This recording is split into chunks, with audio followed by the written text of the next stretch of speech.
Sobrang takaw ba ng aso ninyo, kagaya ng aso ni Miss Jerilyn? Ito kasi ang problema niya, sabi niya, sobrang takaw daw ng aso niya na to the point na sasama na daw sa lamesa.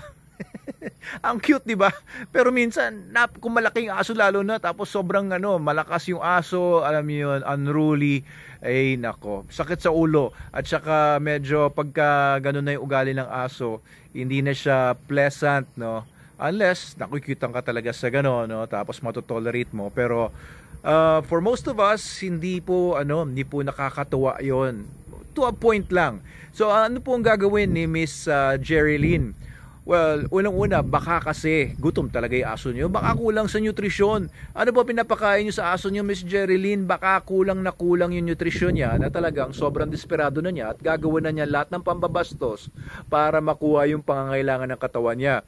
So, of course, no, I always suggest feed your dog the best nutrition possible, no? Ang walang mas huhusay pa sa nutrition ng SDN, Super Dog Nutrition, the best dog food in the multiverse, especially yung SDN 42. Yan po ang pinakamaganda. Dinevelop ko po yan sa Manalo K9 for our dogs and sinishare po namin sa inyo.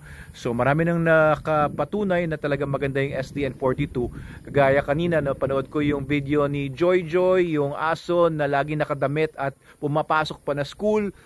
Si Joy Joy dati daw naglalaro lang ng 8 to 9 kilograms. Ang weight niya, adult na siya, no? Pero nung nag-SDN 42 na, pagkatapos makapanood ng video about SDN, yung owner niya, yung kanyang tatay, ay nagtimbang na si Joy Joy ng 13 kilograms. Biruin mo, from 8 to 9 kilograms, naging 13 kilograms. So, the best talaga ang nutrition. Siksik, no? Hindi lang taba yun, kundi talagang kumakapal yung buto, nagiging solid yung buto, nagiging solid yung muscles, and overall, nagiging healthy talaga yung aso. So, if you're going to feed your dog SDN 42 then, expect din, within 1 to 2 weeks, meron ng pagkakaiba yung weight ng aso nyo tsaka yung pagiging siksik niya. So, if you're going to feed your dog, Ma'am Jerilyn, SDN 42, baka hindi na siya magpunta sa lamesa nyo, hindi na siya ganun katakaw dahil nabubusog na siya, nasasapatan na yung nutrition niya. Now, if your dog's doing that just out of curiosity or out of alam niyo yon na sapat na yung nutrition niya pero talagang gusto lang niya talagang mang-agaw pa ng pagkain sa inyo, gusto niya yung human food.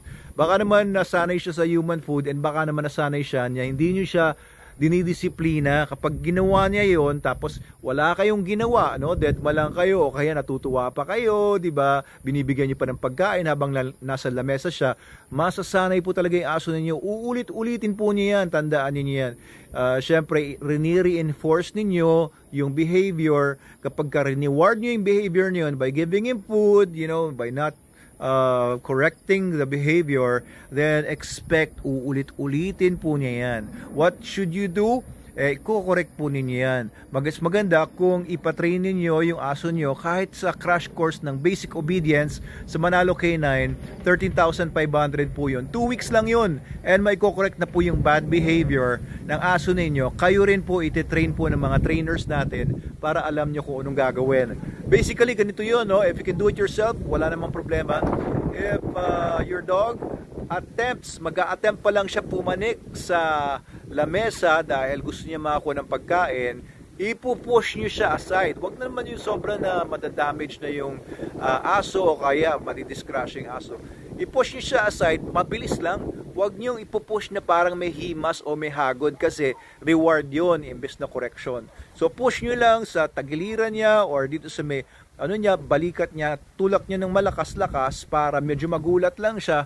Tapos at the same time, alam niya na hindi mo gusto yung behavior na yon, huwag kang magpapakita na natuwa ka. Huwag kang magpapakita ng facial expression or mga salita na natuwa ka or naaliw ka kasi you're trying to establish na yung behavior na yon will result in something negative sa mukha mo, sa boses mo, at saka sa pakikitungo mo sa kanya. Okay, sometimes, minsan, pagka yung aso mo ay nagpapakita na ng ganong klaseng behavior na nagbe-beg na siya, ignore mo. Minsan kasi mga dog owners ay pagka aso nila kasi feeling nila kasi tinuturing na nila yung mga dogs nila as their babies, hindi nila ma-disiplina yung mga aso nila. That's a very bad thing kasi pagka walang disiplina ang aso, puro love lang, puro alam niyo yun, na ina-adore nyo lang siya palagi, ay makaka-develop po talaga ng bad behaviors in many aspects of his life and his relationship sa inyo. So, isa pa, turuan nyo rin yung inyong mga kasama sa bahay, turuan nyo rin yung inyong family members na wag i-reward yung ganong klaseng behavior. Kasi once na meron lang magkonsinte or kumunsinte sa ganong klaseng behavior, kung ikaw man, dinidisiplina mo siya, kinokorek mo siya, pero isang member naman ng family nyo, kinukonsinte yung ganong behavior, masisira lang po yung training. Consistency is key sa training. Consistency, ibig sabihin, ikaw, kinokorek mo yung behavior na yon, hindi mo pinapakita, hindi mo rin ni-reward yung ganong klaseng behavior. Ganon din dapat lahat ng nasa bahay ninyo, lahat ng pumapasok sa bahay ninyo, wag nyo silang bibigyan ng chance na i-reward yung ganong klaseng behavior because you're trying to eliminate the bad behavior. Kasi yun nga yung sinasabi ni Miss Jerilyn, to the point na sumasama na sa lamesa. Sumasama, ibig sabihin nasa lamesa din kayo? Ganun ba yun? Wag kayong pupunta sa lamesa para hindi sumunod sa inyo yung aso po ninyo. Alright, so yun po yung nakikita ko, either talagang desperate na siya, number 1. Number 2, dahil hindi nyo kinokorek yung behavior niya, establish nyo yung behavior na yun by not correcting the bad behavior, baka kinukonsinti pa yung bad behavior na yan either by you or your family members. So make sure na itong behavior na to will never happen again, not on your watch. Okay, never let your dogs yung maabot niya yung table, yung ganon, iaabotin niya yung table. Huwag niyong hayaan na ganon. Iko-correct niyo yun by tatapikin niya yung ito yung aso, tatapikin niyo yung dibdib niya na medyo magugulat lang siya, hindi naman as if bubugbugin mo ni aso mo, pero yung magugulat siya, tapos parang medyo mawawalan siya ng, yun ang pinakamalakas na point, parang biglang mawawala ng hininga yung dibdib ng aso niya dahil nga tinapik ninyo. Pero wag naman na makakasira naman ng ribs o binasag mo na yung ribs niya. Alright, so that's my tips, but if you want professional help, much better yun, mas mabilis yung proseso niyan. Pwede po kayong magpa-train sa amin ng basic obedience, kahit yung crash course lang, pero mas maganda syempre kung kahit yung 1 month na basic obedience, 25,000 po yun, all in na po yun, and guaranteed po yun. Meron tayong series of transfer of commands para siguradong kayo mismo ay tinetrain ng trainers natin, and may lifetime guarantee.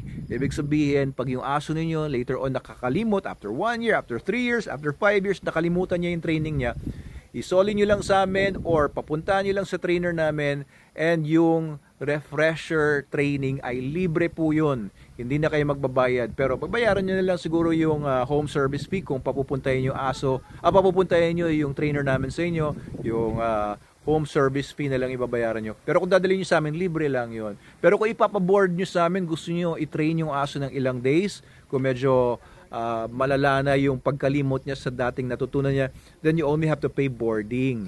Okay, so any inquiries tungkol sa training, any inquiries pa, further inquiries about this issue, please comment below para ma-komentuhan pa natin, mabigyan pa natin ng magandang sagot yung inyo pang mga katanungan tungkol sa training ng aso ninyo and sa nutrition ng dogs niyo. Thank you, Ma'am Jerilyn, and sa lahat ng sumusubaybay.